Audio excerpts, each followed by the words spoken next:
Hello po, magandang araw po. Ito naman pong kaibigan niyo si Jake. So sa video na ito guys, pag-usapan po natin ano po ba ang mga mode of transportation dito po sa Australia. Before tayo guys magsimula, magpapasalamat muna po ako sa lahat ng mga viewers and subscribers sa channel ko. Maraming salamat po sa inyong walang sawang panonood at pagsubaybay sa channel ko. Okay, so kung bago lang kayo sa channel ko at gusto nyo ang mga video ko, paki-like lang po, share, and huwag kalimutan mag-subscribe. Sa almost 2 weeks na nagbakasyon kami ng asawa ko dito sa mga family ko, dito sa Melbourne, Australia, at pumunta kami sa Sydney, Australia, at iba pang lugar, no? Canberra, Australia. Karamihan po ng mga mode of transportation dito, mga tao ay meron silang car or kotse, mga vans, pick-ups, yun po. Kung wala naman silang sasakyan na gano'n, pwede din sila mag-bus, train, motorcycle.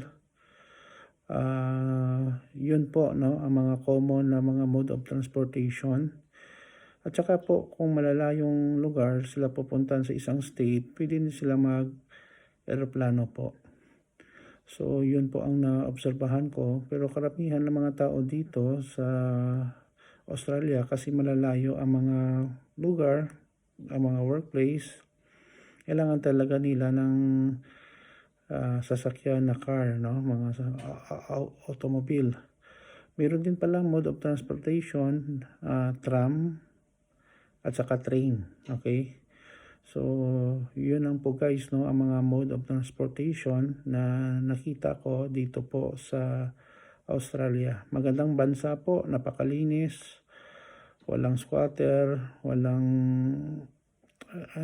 walang mga nagkakalat ng basura, at saka well organized po. Wala po silang traffic enforcer dito guys, no, automated lahat ang kanilang traffic lights, no.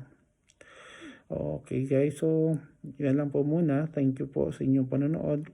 Don't forget to like, share, and please support my channel guys. Pag-subscribe po. Kita-kita po tayo sa susunod na video. Ito po ang kaibigan nyo si Jake. Paalam muna guys.